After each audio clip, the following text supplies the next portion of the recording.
Hi everyone, welcome to Knowledge Fable. In today's video, we're going to talk about Kapferer's brand identity Prism. If you are a branding enthusiast or if you're someone who deals with multiple brands, then this video might come in very handy for you. Kapferer's brand identity Prism is an idea that was firstly introduced by Jean-Noel Kapferer back in 1986. The brand identity prism, sometimes called Kapferer's brand identity, is a concept for describing a brand's identity through its features. So as we can see, the prism is a hexagon with 6 different pieces that come together to form a solid foundation for a brand. The top 2 facets talk about the brand or the company itself. The bottom 2 talk about the customers. 3 faces from the right hand side talk about its internal values of how its brand or the company perceive itself, and facets from the left hand side talk about the external values of how others perceive the brand. Now the elements are physique, personality, culture, self-image, reflection, and relationship. These 6 elements allow us to look at things in a different way. Each element explores a different way of understanding a brand. We'll discuss about each of them individually, and we also have an example in the end. So firstly, let's talk about physique. Physique is tangible or physical characteristics of a brand. It can be a logo, the brand's color palette, its packaging, and how the brand is actually presented to its audience. It can include everything that customers can visually perceive about the brand. So next up we have personality. This is a bit tricky to explain, but we can simply say that personality is how the brand or the company communicates its identity to others. This includes the traits of brand in the eyes of consumers. One simple way of understanding this concept would be to imagine any of your favorite brand as a living thing. So what sort of personality would your favorite brand possess if it was a living thing? To convey brand personality, brands may use a specific style of writing, tone, attitudes, or colors. The personality is heavily based on the brand's culture.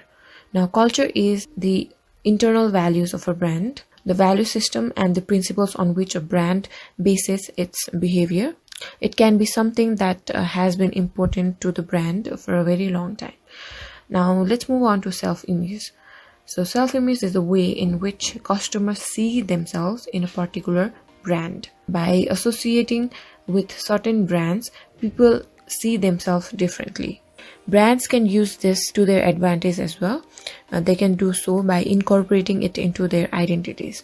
By understanding a customer's ideal identity, brands can target their messages and promotions or communications accordingly. While the term self-image and reflection sound same, but they are quite different.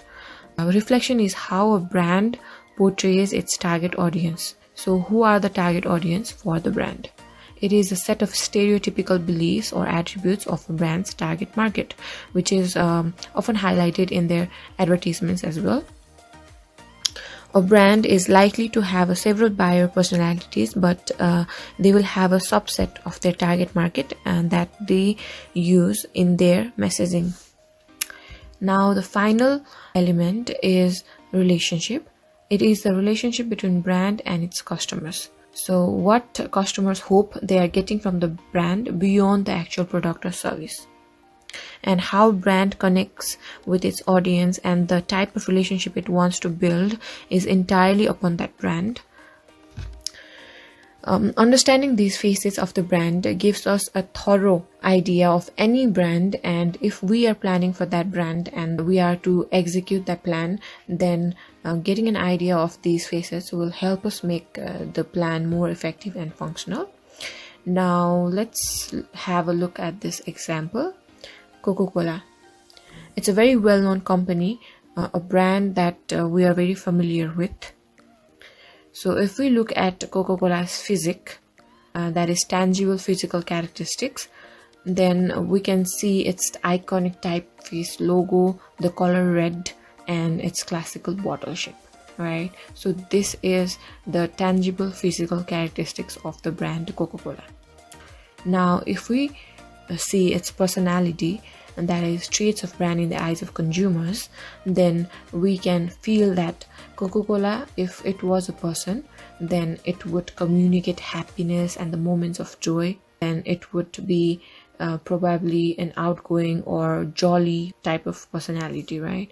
So if we talk about its culture, that is its core internal values, then it would be socializing kind of person, and it would have sharing and having fun kind of values. Now if we talk about its self-image, then whoever is holding a Coca-Cola bottle might feel very social. He or she might feel young and fun-loving kind of person.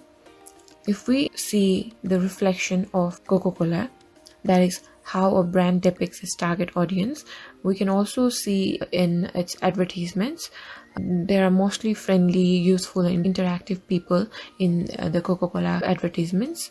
So that is how the brand depicts its target audience.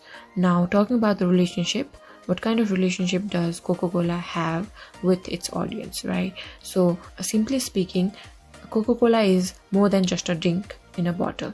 It's more of a companion to the person who is holding the bottle. So this is how the brand identity prism of Coca-Cola looks like. So thank you for watching. Bye bye.